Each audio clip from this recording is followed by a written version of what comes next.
right. So as we're discussing the plan for you, one of the things we're looking at for a hypothetical user of one of these programs, what we're looking at is when we structure these programs, we have a certain amount of money of premium that goes to pay for the basic whole life policy. And then we've got a certain amount of premium that's going to pay for the term portion of the policy. And then we've got, depending on how aggressive we want to be or what we're trying to do with it in the end, we've got another amount of premium that's actually going specifically into cash growth. But it's not really cash growth. What's happening is it's buying more death benefit that is being considered from the IRS's perspective, death benefit. But from the carrier's perspective, it's cash growth. It is both at the same time.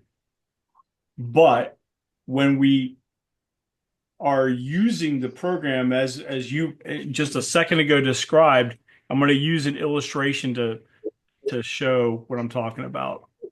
So here's the one I'm looking at. So in this particular example, the premium for this is $26.50 per month. That $26.50 is divided into $10 a month going into cash growth, 1/12 of 25,000 going into term, and 1/12 of 58.91 going into whole life. Now, the reason why this number here, 50,000, is so large is because we're spending so much money on the term rider that we have this big, massive umbrella that allows us to build cash.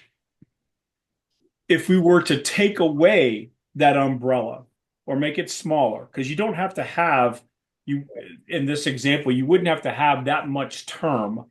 You could cut it in half. And accordingly, the death benefit would be cut in half, that one. And then accordingly, that money that you were spending is now freed up to go somewhere else. In this example, you could put it directly into PUA purchases, flexible paid up additions, flex pay PUA right here. You could do that. And that this number, if we reduced the size of the term in half, this number is going to fall in line. Because the only reason this number is this large is because the term rider is that large. So if something were to happen and we were to completely eliminate the term rider here, now we've got a completely different discussion because the whole life is the only thing that's providing that coverage, that umbrella of death benefit. And this number, if this is just whole life, this number would probably be reduced down to somewhere around the $4,000 to $5,000 a year range. So that's why we put that term rider on there. It's not because we want the death benefit. It's not what this is about.